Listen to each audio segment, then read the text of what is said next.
ମାଛ ଧରିବା ପାଇଁ ଗଭୀର ସମୁଦ୍ର ଭିତରକୁ ଯାଇଥିବା ମତ୍ସ୍ୟଜୀବୀଙ୍କ ଜାଲରେ ପଡ଼ିଛି 2 କ୍ୱିଣ୍ଟାଲରୁ ଅଧିକ ଓଜନର ଏକ ସାର୍କ ମାଛ। ଯେଉଁ ମାଛ ଏବେ ମତ୍ସ୍ୟଜୀବୀଙ୍କୁ କରିବ ଲକ୍ଷପତି। ତେବେ ପଶ୍ଚିମବଙ୍ଗର କାନ୍ଥି ଏବଂ ପେଟୁଘାଟ ଅଞ୍ଚଳର କିଛି ମତ୍ସ୍ୟଜୀବୀଙ୍କ ଜାଲରେ ଏହି ସାର୍କ ମାଛ ପଡ଼ିଛି। ଆଉ ଏହି ମାଛର ଆନୁମାନିକ ମୂଲ୍ୟ 1 ଲକ୍ଷ ଟଙ୍କା ହେବ ବୋଲି ଜଣାପଡ଼ିଛି।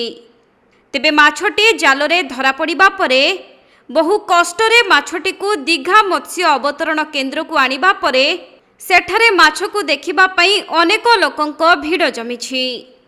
ମିଳିଥିବା ସୂଚନା ଅନୁଯାୟୀ ଏହି ସାର୍କ ମାଛଟିକୁ ଦୀଘା ନଦୀ ମୁହାଣରେ ଥିବା ମତ୍ସ୍ୟ ସମ୍ପଦ ନିଲାମ କେନ୍ଦ୍ରକୁ ଅଣାଯିବା ପରେ ଏହାର ଓଜନ 200 କିଲୋଗ୍ରାମରୁ ଅଧିକ ଏବଂ ଏହାର ଆନୁମାନିକ ମୂଲ୍ୟ 1 ଲକ୍ଷ ଟଙ୍କାରୁ ଉର୍ଦ୍ଧ୍ୱ ହେବ ବୋଲି ଜଣାପଡ଼ିଥିଲା।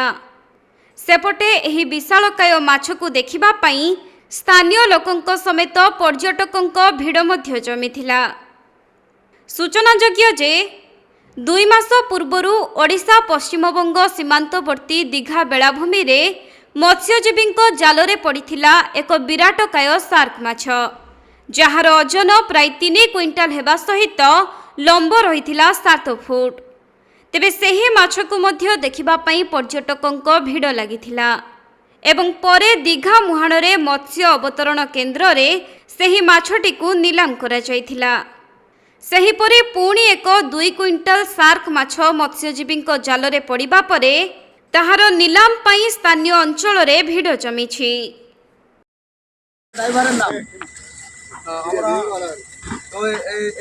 এনারা এই যে মৎস্যজীবীরা যারা আছেন এই ট্রলারে এই মাছটা পড়েছেন, ওনারা যত্ন সহকারে এনেছেন। এটা কালকে অকশন মার্কেট দীঘা মোহনাতে এটা অকশন হবে।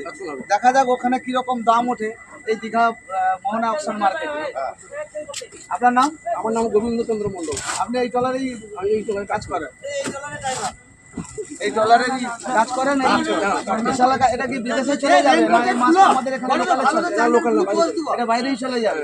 এটা আনুমানিক মূল্য কি হবে? 1 লাখের উপরে। 1 লাখের উপরে হবে। এই একটা হাঙর মাছ 1 লাখ টাকার উপরে বিক্রি হবে।